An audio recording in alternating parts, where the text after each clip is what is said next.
The massive crystal dome of the Grand Council chamber sparkled under the light of 3 suns. 200 alien representatives from across the galaxy sat in rising tiers of seats, their attention fixed on the holographic display floating in the chamber center. Admiral Blue, tall and elegant with his silvery skin gleaming, stood beside the projection with perfect posture, until a video clip made him jump back in surprise. "As you can see," he said, trying to maintain his dignity, "the humans have done it again." The footage showed a human battleship performing what could only be described as a barrel roll while firing kinetic weapons in all directions. The council chamber filled with clicking sounds, the alien equivalent of laughter. "This cannot be serious military strategy," said First Speaker Gray, his antenna twitching in amusement. "Are they perhaps conducting some form of entertainment?" Admiral Blue shook his head, his crystalline eyes reflecting the ongoing battle footage. "This recording comes from last week's conflict in the Orient sector.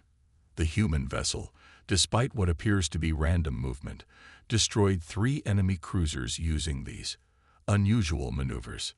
More footage played, showing human ships doing things that made the gathered representatives gasp. One small human fighter craft deliberately flew into an asteroid field, bouncing off rocks like some kind of space pinball while pursuing an enemy ship. Another human vessel used its own damaged engine as an improvised bomb. "Impossible," shouted Representative Green from the Science Division. "Their pilots should have died from such forces. Their ships should have broken apart." Admiral Blue touched a control panel, and a new image appeared. A classified report from 3 centuries ago, when humans were first discovered. "That brings me to the core of my presentation. We must remember, humans come from Earth." The chamber grew quiet. Everyone knew about Earth, the infamous Class 13 Deathworld, a planet with crushing gravity, extreme temperature swings, and thousands of natural disasters every year. A world where even the smallest life forms could kill, and the atmosphere itself occasionally turned into spinning death funnels. "When we first found them," Admiral Blue continued, "we thought they were too primitive to join the Council. Their ships used basic metal alloys. Their weapons fired solid projectiles. They hadn't even mastered gravity manipulation." He paused for effect. "We were wrong." The display changed to show human military statistics. Ship losses, crew survival rates, battle outcomes. The numbers made several council members lean forward in their seats. "Humans have an 80% victory rate in space combat," Admiral Blue said. "Their casualties are high by our standards, but they consider these numbers excellent. They plan for damage. They expect things to go wrong. And most disturbing of all, they train for it." First Speaker Gray raised a hand. "Admiral, are you suggesting we should be concerned? They are our allies, after all." "Not concerned," Admiral Blue replied. "But we should be paying attention. Humans don't fight like any other species in the galaxy. They don't follow the standard combat protocols. When we say impossible, they treat it as a challenge." The final piece of footage showed a human diplomatic meeting from last month. The human ambassador, hearing that a certain combat maneuver was impossible, had smiled and said, "Hold my coffee." "The humans have a saying," Admiral Blue concluded. "They call it thinking outside the box. But from what I've observed, they don't even see the box. They don't recognize the normal boundaries of space combat. And somehow, it works." The council chamber erupted in discussion. Some representatives argued for closer study of human tactics. Others insisted it was just luck. A few wondered if humans were simply insane. Admiral Blue gathered his notes, a small smile on his face. He had served with humans for 5 years now. He had seen them turn battle disasters into victories using nothing but crazy ideas and determination. Let the council laugh for now. They wouldn't be laughing when they saw part 2 of his report, the one about humans using an entire gas giant's magnetic field as a weapon. He looked up at the stars visible through the crystal dome. Somewhere out there, human ships were probably doing impossible things right now, and somehow they were surviving. even winning. Perhaps that was the scariest part of all. The massive screen in the council chamber showed a recording from 6 months ago. The Swarm Fleet, a cloud of biomechanical ships that had destroyed 3 alien civilizations, faced off against a single human vessel. "This is the ESS Thunder," Admiral Blue explained. "Watch what its captain does next."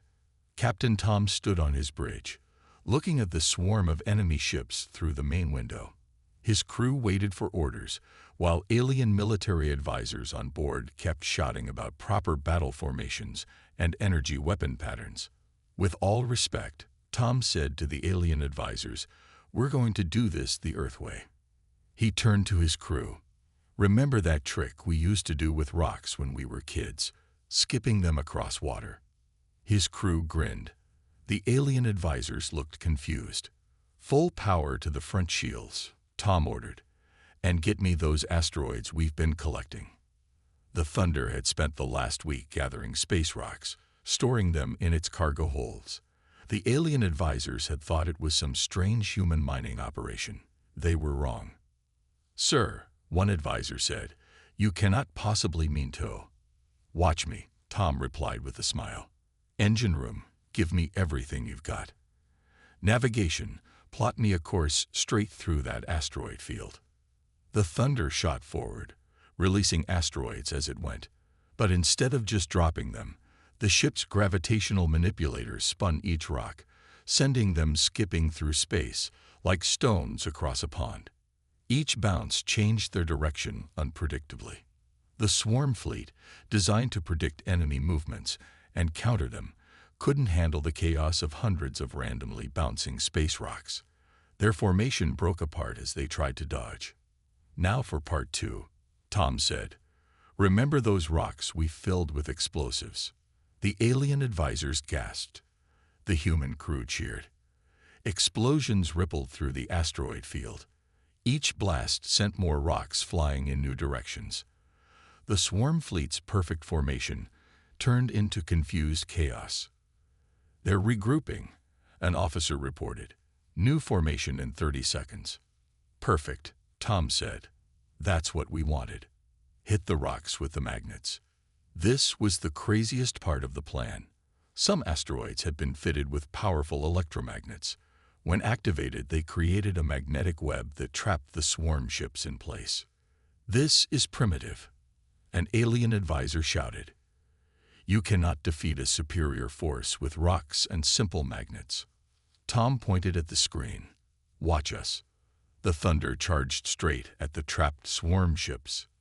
Not firing weapons, not launching fighters, just charging. "You'll kill us all," the advisor screamed. "Nope," Tom said. "Just watch." At the last second, the Thunder fired its emergency thrusters, spinning in a way that should have torn the ship apart. But humans had built their ships strong, knowing they'd do crazy things with them. The spin created a gravity slingshot effect, pulling asteroids and disabled swarm ships into a death spiral. When it was over, the Swarm Fleet was scattered.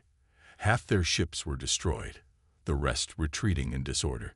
Back in the council chamber, watching this footage, Admiral Blue faced a stunned audience. "The humans," he said, "call this playing billiards with asteroids. They practice it.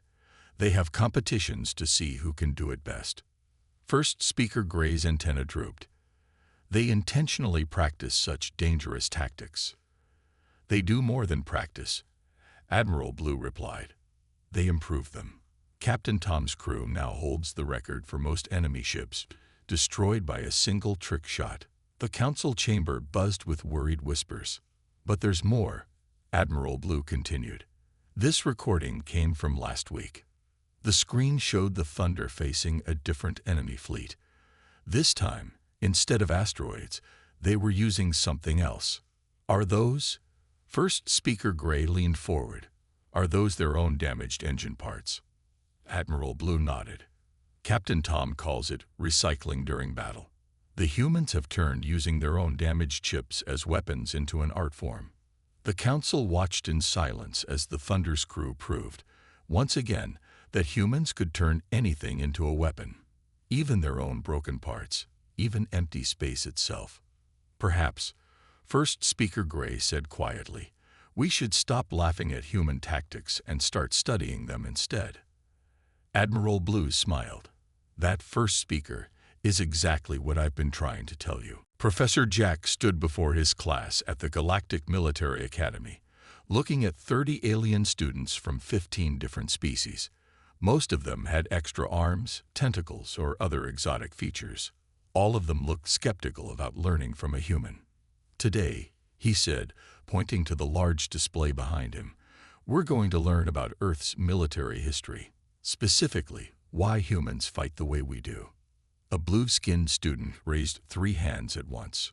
Professor, why study primitive warfare? We have energy weapons and shield technology now. Jack smiled. He'd expected this question. Computer, show battle recording 147 from last week. The screen displayed a human ship using a damaged solar panel as a reflective shield, bouncing an enemy's energy weapon back at them. That, Jack said, is why. We humans have a talent for turning old ideas into new solutions. Now let's start with something basic, guerrilla warfare. The image changed to show ancient Earth forests. Imagine you're fighting an enemy with better weapons, better armor, and better training. What do? A tentacled student answered confidently, you surrender, obviously. Fighting a superior force is illogical. Humans don't surrender, Jack replied. We hide in trees. We strike when they least expect it. We use the environment as a weapon. He changed the display to show space battles, just like Captain Tom did with those asteroids last month. The students shifted uncomfortably. They'd all heard about the asteroid incident. But that's not proper warfare, protested a crystalline being in the back row. Proper warfare gets you killed, Jack said bluntly. We learned that lesson thousands of years ago. Now let me tell you about something called the Trojan horse. For the next hour, Jack explained how ancient human tactics evolved into modern space combat strategies. He showed them how Earth's forests became asteroid fields, how ocean warfare translated to 3-dimensional space battles, and how ancient tricks still worked with modern technology. Some students looked horrified. Others took furious notes. Here's your homework, Jack said near the end of class. I want you to think of 3 primitive tactics that could work in space. Be creative. Think like a human. A student with glowing skin raised an appendage. Professor, my species prides itself on logical, orderly combat. How can we think like humans? Jack walked to the window, pointing at the academy's garden outside. See that flower bed? Notice how some plants break through the stones to grow. They don't follow the gardener's plan. They find their own way. He turned back to the class. That's how humans think about combat. We don't see obstacles. We see opportunities. Another student spoke up. But the Council's combat manual clearly states. The manual, Jack interrupted, was written by species who never had to survive on a death world. On Earth, everything tries to kill you. The weather, the animals, even microscopic organisms. We learn to survive by breaking rules. He pulled up one last image. Earth, beautiful and deadly. Your homework's real purpose isn't just to think of new tactics, Jack explained. It's to understand why humans fight the way we do. We come from a world where following the rules meant death. We survived by being unpredictable. As the students filed out, many looking thoughtful, Jack noticed Admiral Blue standing in the doorway. Interesting lesson, the Admiral said. I see you're teaching them about Earth's history. Jack nodded. They need to understand where we come from to understand how we think. Yesterday, a student asked why humans sometimes ram their ships into enemies. And what did you tell them? I showed them videos of Earth's rhinoceros charging its enemies, then footage of ancient naval battles. Finally, modern space combat. Jack smiled. 3 students immediately signed up for advanced human tactics classes. Admiral Blue's crystalline eyes sparkled. The Council won't like this. Teaching aliens to think like humans. They'll say it's dangerous. It is dangerous, Jack agreed, but not as dangerous as not understanding how humans fight. Better they learn it here than in real combat. As they walked out together, Jack added, "Besides, wait until tomorrow's lesson about how humans turn their own planet's magnetic field into a weapon.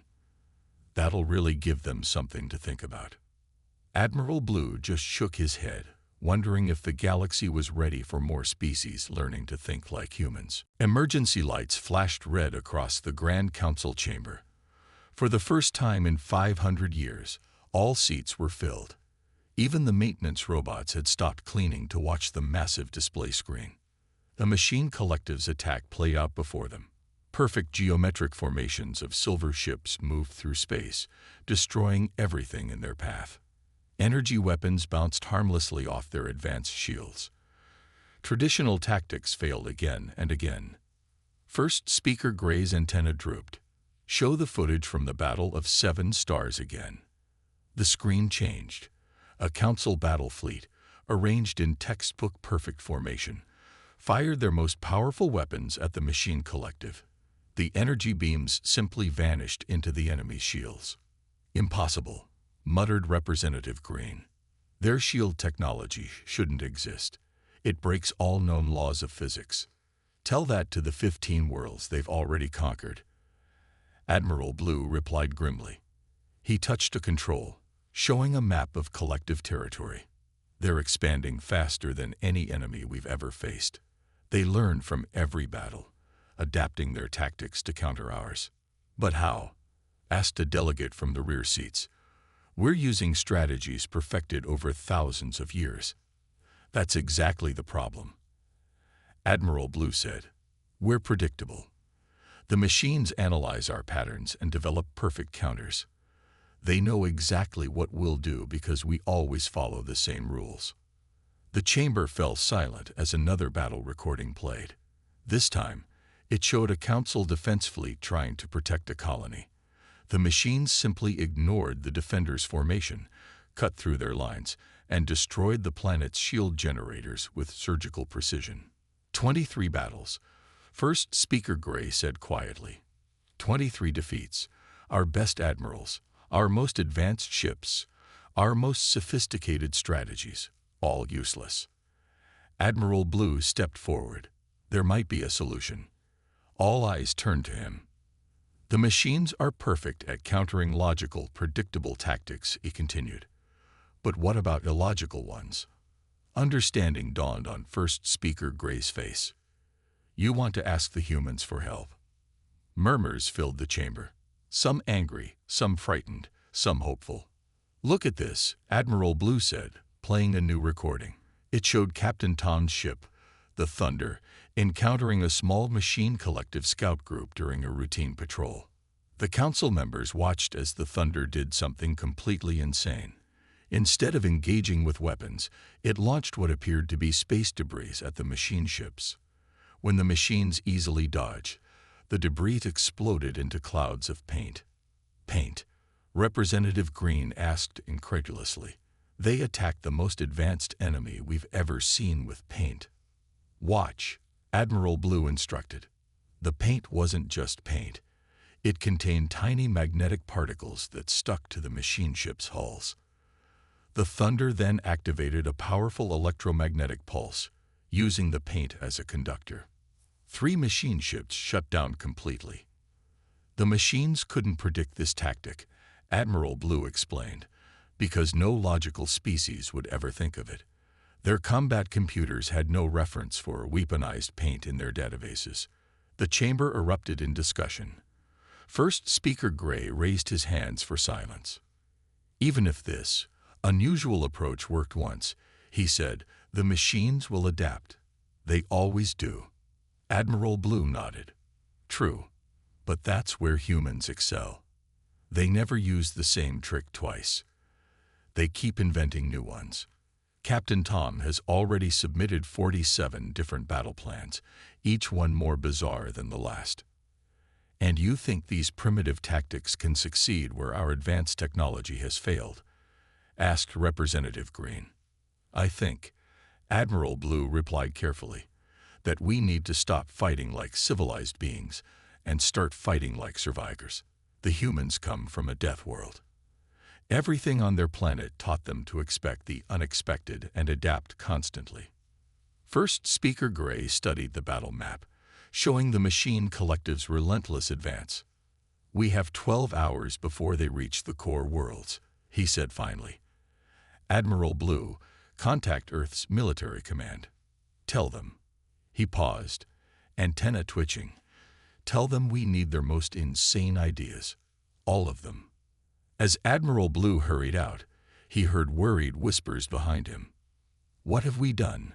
Giving humans free rein to use their wild tactics." "Better wild tactics than extinction," First Speaker Gray replied.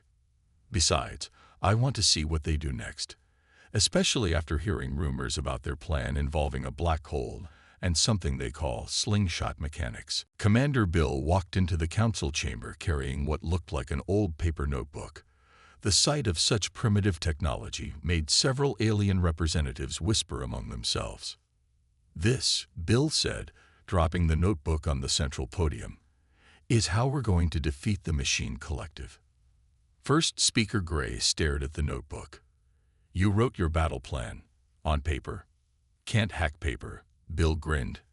"And trust me, you don't want the machines learning this plan early." He opened the notebook, revealing drawings that looked more like a child's imagination than military strategy. Admiral Blue, standing nearby, leaned in for a closer look. "Commander," Admiral Blue said slowly, "are these drawings showing what I think they're showing?" "Yep." Bill pressed a button, and a hologram appeared above the notebook. "We're going to steal a star." The chamber erupted in chaos. Representatives shouted about impossibilities and madness. First Speaker Gray had to bang his ceremonial staff 3 times to restore order. "Explain," Gray demanded, "how stealing a star helps us defeat the machines." Bill pointed to the hologram. "The machine collective uses perfect logic, right? They predict our moves because we fight logically. So we need to do something so completely illogical that their combat computers will crash trying to understand it." He zoomed in on part of his plan. "We use the Thunder and 50 other ships to create a gravity web around this dying star. Then we push it through space using synchronized gravity pulses. The star's own solar flares will act as our propulsion." That's impossible," Representative Green sputtered. "Moving a star would require more energy than—" "We already tested it," Bill interrupted. "Last week, we moved a small star about 2 light minutes. Worked perfectly." Silence fell over the chamber. "You tested this?" First Speaker Gray's antenna twitched rapidly. "Without authorization." "We test all our crazy ideas," Bill shrugged. "Better to know if they work before we need them." Admiral Blue studied the rest of the plan. "The star is just phase 1, isn't it?" "Right." Bill flipped to another page. "Once we have our mobile star, we use it to power the biggest electromagnetic pulse ever created. The pulse will be so massive, it'll fry every machine ship's computing systems."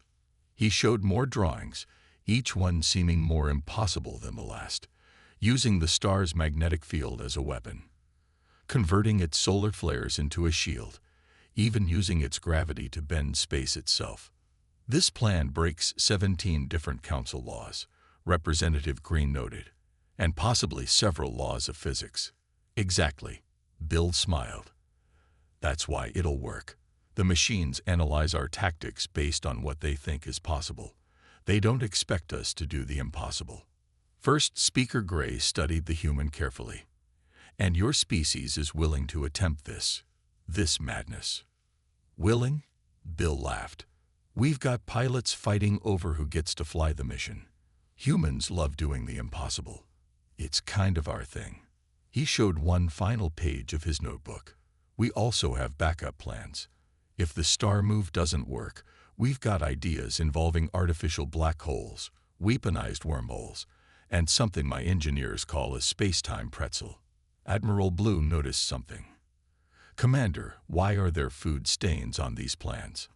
"Oh, we developed most of these ideas during lunch breaks," Bill said casually. Some of our best tactical planning happens over sandwiches. The council chamber fell silent again, aliens trying to process the idea of planning galaxy-changing strategies during lunch. Finally, first speaker Gray spoke. The council will need time to discuss. The machines will reach the core worlds in 10 hours. Bill interrupted. We need to start moving that star now if we want to be ready. He closed his notebook. Look, I know this sounds crazy.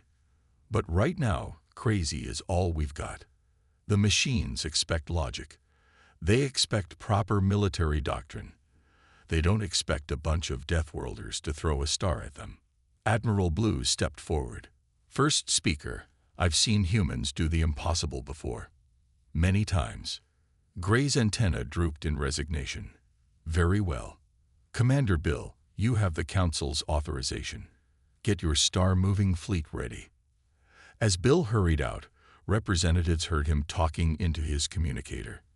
Hey, Captain Tom, remember that crazy star plan we made over pizza last month? Guess what we get to do? The council members looked at each other, wondering if they'd just authorized the most brilliant plan in history or the galaxy's most spectacular disaster. Either way, they had to admit, no one would ever call human tactics boring again. The view screen in the council chamber showed something never seen before in galactic history. 50 human ships arranged in a perfect circle around a dying star, their gravity generators working at full power. This is insane, muttered Representative Green, watching Captain Tom's ship, the Thunder, leading the formation. They're going to get themselves killed. Admiral Blue stood quietly, his crystalline eyes fixed on the screen. Maybe, but they're our last hope. The machine collective's fleet approached in their usual perfect formation. 10,000 ships arranged in a geometric pattern that seemed to mock the laws of space themselves. All ships report ready. Captain Tom's voice came through the speakers. Beginning Operation Stellar Tennis. Stellar Tennis. First speaker Gray's antenna twitched. Why do they call it? His question was answered as the human ships suddenly pulsed their gravity generators in perfect sequence. The dying star, already unstable, responded with a massive solar flare. The humans used the flare's energy to push the star forward, like a giant ball of cosmic fire. They're actually doing it, Admiral Blue whispered. They're moving the star. The machine collected ships paused. Their combat computers, programmed to counter every known battle strategy, encountered something they had never seen before, a species using a star as a weapon. Commander Bill's voice crackled through the comm. They're confused. Their prediction algorithms are trying to make sense of this. Now for Phase 2. The human ships adjusted their formation, creating a gravity web that shaped the star's magnetic field into something that looked like a giant baseball glove. Solar flares erupted in controlled patterns, each one carefully guided by human gravity generators. Watch this, Bill said excitedly. We're about to play catch with plasma.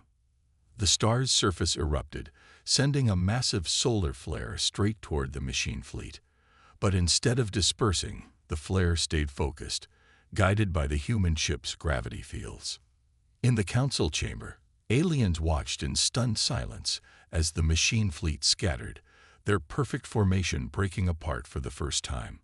Their shields can handle our strongest energy weapons, Admiral Blue explained, but they weren't designed to deal with the raw power of a star. Several machine ships simply disappeared, vaporized by the concentrated stellar plasma. Others tried to regroup, their computers struggling to calculate a response to this impossible attack. Now for the crazy part, Bill announced cheerfully. That wasn't the crazy part. First speaker Gray asked weakly.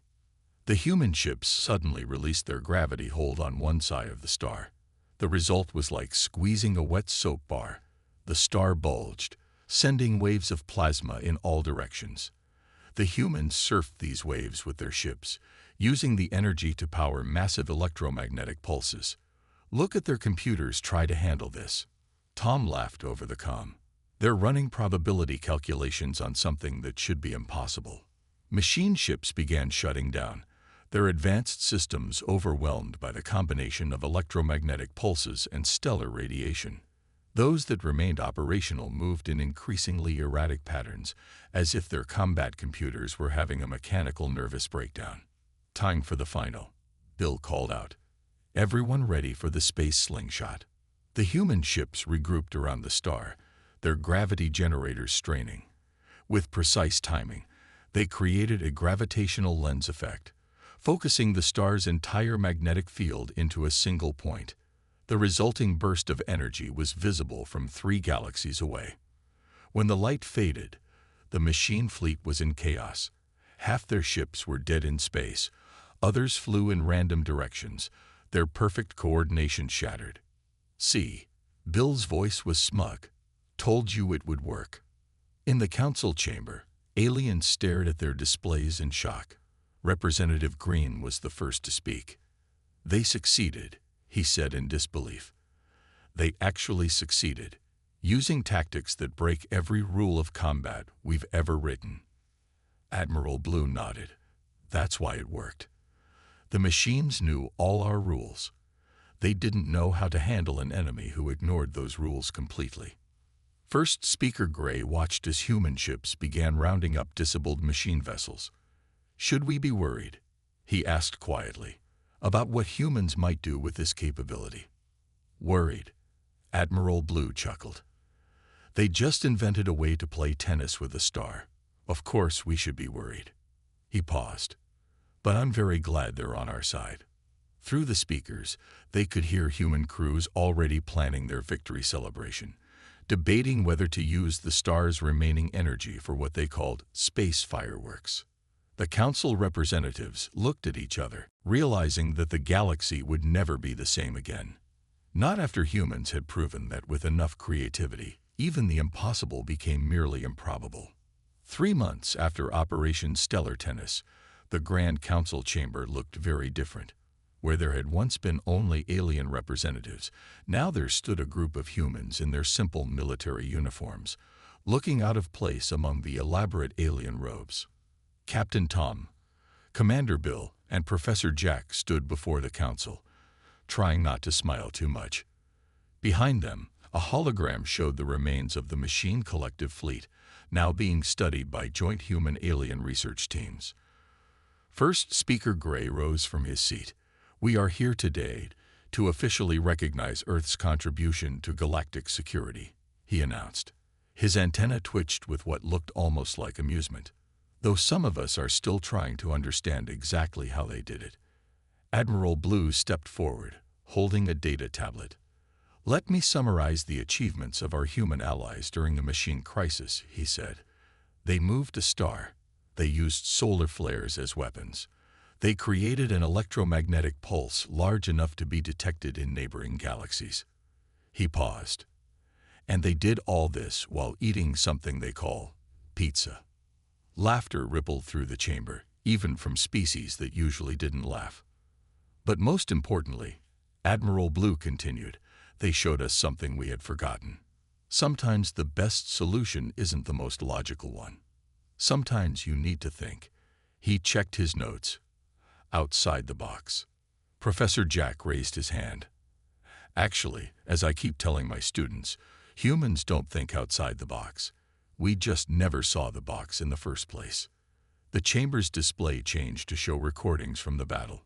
Human ships performing impossible maneuvers, using gravity wells like slingshots, treating the laws of physics more like gentle suggestions than actual rules. "The machines were perfect," Commander Bill explained. "That was their weakness. They couldn't understand why anyone would do something imperfect on purpose. Their combat computers crashed trying to predict what we'd do next, because even we didn't know what we'd do next." Captain Tom stepped forward. "We just did what humans always do. We adapted. We improvised. We used whatever we had available, even if that happened to be a star." First Speaker Gray nodded slowly. "And that is why we have called this session. The Council has made 2 important decisions." The chamber grew quiet. "First, we are creating a new division of the Galactic Military Academy. The Department of Human Tactical Studies will teach our forces how to think more creatively. Professor Jack grinned. Don't worry, we'll start them off easy, maybe just moving moons instead of stars. Second, Gray continued, we are officially reclassifying Earth. It is no longer listed as merely a DEATHWORLD. It is now recognized as the galaxy's premier military innovation center. Admiral Blue activated one final hologram, showing the Council's new military handbook. The first page read, when conventional tactics fail, ask a human. They probably have a crazy idea that just might work. There's more, Gray added. We've reviewed the footage from what humans call their victory celebration. His antenna twitched, particularly the part where they used the remaining stellar energy to write humans were here across 3 light years of space. That was my idea, Commander Bill said proudly. Had to use up the extra energy somehow. Indeed. Gray looked around the chamber. Some council members suggested this was inappropriate use of celestial bodies. However, given that you had just saved the galaxy, he paused. We decided to leave it there. As a reminder. A reminder of what? Asked Representative Green. A reminder that sometimes the best solutions come from those who don't play by the rules. Admiral Blue answered. A reminder that creativity can trump technology. And most importantly, he looked at the humans. A reminder to never ever underestimate species from DEATHWORLDs. As the ceremony concluded, First Speaker Gray approached the humans privately. There's just one thing I need to know, he said. Was moving a star really your craziest plan? Captain Tom, Commander Bill, and Professor Jack exchanged glances. Actually, Tom said with a grin, that was one of our more conservative ideas. Wait until you see what we're planning for next month's military exercises. Do I want to know? Let's just say it involves 3 black holes, a pulsar, and something we call cosmic pinball, Bill replied cheerfully. Gray's antenna drooped. I'll inform the council to update their insurance policies. As the humans left the chamber, aliens could hear them already planning their next impossible feat. And for the first time, instead of dismissing their wild ideas, the council found itself looking forward to seeing what these crazy DEATHWORLDers would do next. After all, as the new saying went around the galaxy, if it's stupid but it works, it was probably a human idea.